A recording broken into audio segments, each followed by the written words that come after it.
కాదు ఏమైంది? అదే బాధపడుతున్నాడు. ఏదో ల్యాండ్ ఎవరు కొంటానని నాకు ఫోన్ చేశారంట. ఫోన్ చేస్తే అమ్మకి ఇష్టం లేదు, అమ్మకి నచ్చదు, అమ్మదే డెసిషన్ అని చెప్పాడంట.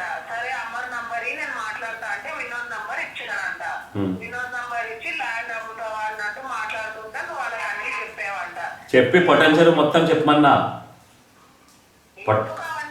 కాదు అంటే కాదు, నేను అవులాగన్నా నేను ఇక్కడ ఉంటే ఆఫీస్ షిఫ్ట్ చేస్తే ఎర్రిపోకుండా కూర్చొని చూడటానికి కాదు. నోర్మే కాదు కాదు, అవన్నీ నాటకాలు. నాకు నీకు చెప్పాను కదా, ఆఫీస్ స్టోర్ షిఫ్ట్ చేసుకుంటా అని. ఆఫీస్ టేబుల్ కూడా షిఫ్ట్ చేస్తాడు ఎవడన్నా, లాక్ వేస్తాడు ఆఫీస్కి. కాదే నోర్మే, ఏ కూర్చో, పోవాలి ఇంట్లో పోయి అక్కడనే ఉండిపో. సరే సరే చాలా పెద్ద కానీ నీ అమ్మ ఎక్కడ దాకా పోని రెడీ చేసుకుంటా నీ అమ్మ పెద్ద.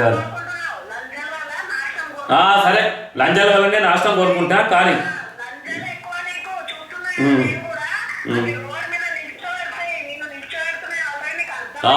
ఎవడు ఆ రవి గారు రాజా గారు నిల్చోబెడితే నీకు కనపడదు.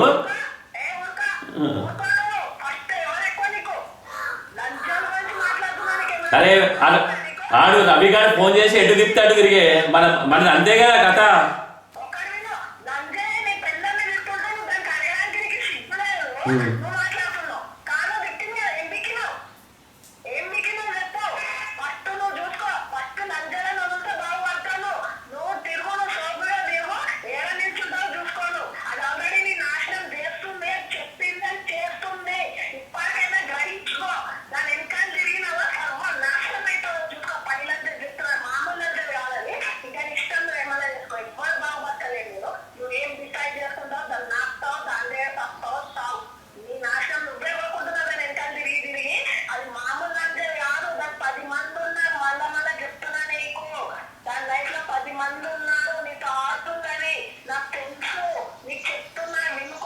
నువ్వు కాదు కాదు తీసుకొచ్చి చూపి.